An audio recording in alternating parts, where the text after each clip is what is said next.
लास्टच्या ब्लॉगमध्ये तर तुम्ही पाहिलंच असेल, आम्ही आलेलो आहोत गावाला आणि गावाला येऊन आमचे 8 दिवस होऊन गेले तरी आम्ही एकही ब्लॉग बनवलेला नाही. आणि आता उद्या आमची रिटर्न पुण्याला निघायची तयारी झाली तेव्हा कुठं आम्ही हा ब्लॉग बनवलाय. आणि इव्हिनिंगचा टाइम झाला होता, खूप खूप मस्त व्ह्यू झालेला होता, त्यामुळे आम्ही चाललो होतो शेतात.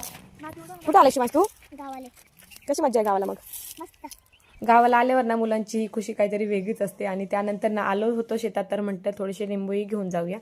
तर हे सगळे काही ना घरगुती लिंबू आहेत. तर मग ते शिवांशने एवढे सगळे गोळा केले होते. आणि ह्या दोघांचं असं चालू होतं की तिथे खूप काटे टोचतात, आम्ही नाही येत. तर ते दोघं बाहेरच थांबले होते आणि शिवांशने एकट्याने एवढे सगळे लिंबू गोळा करून आणले होते.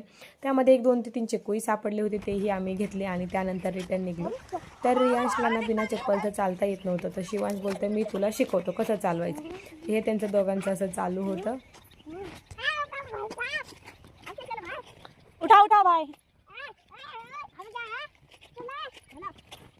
त्यानंतर ना दुसऱ्या दिवशी आम्ही सकाळी निघलो होतो पुण्याला. आणि पुण्याला निघल्यावर ना ह्या दोघांचं असंच चालू असतं रस्त्याने.